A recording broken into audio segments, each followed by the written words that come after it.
Hello guys, I am doctor smile and welcome to new shorts. ലൈഫിൽ ഒരു വട്ടമെങ്കിലും ഇതുപോലെ സഹിക്കാനാവാത്ത വേദന വന്ന് നമ്മുടെ ഉറക്കം പോയവരായിരിക്കും ഈ കാണുന്നവരിൽ ഭൂരിഭാഗം പേര്. ഇതുപോലെ വേദന വരുമ്പോൾ നമ്മുടെ വീട്ടിൽ സാധാരണ എന്താ പറയാറ്?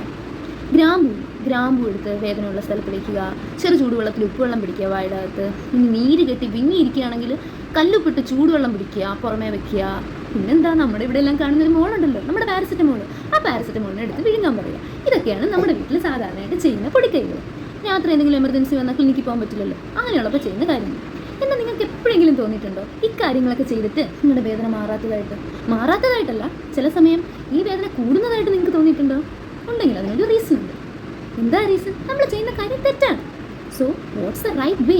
ഒരു എമർജൻസി ആയിട്ട് പല്ലുവേദന വന്നു കഴിഞ്ഞാൽ നമുക്ക് എന്തൊക്കെ ചെയ്യാൻ പറ്റും? എന്തൊക്കെ ചെയ്താൽ അതിനെ നമുക്ക് നിർത്താൻ പറ്റില്ല, അത് നമുക്ക് ക്ലിനിക്കിൽ പോകണം, പക്ഷെ അതിന് നമുക്ക് എങ്ങനെ മാനേജ് ചെയ്യാൻ പറ്റും?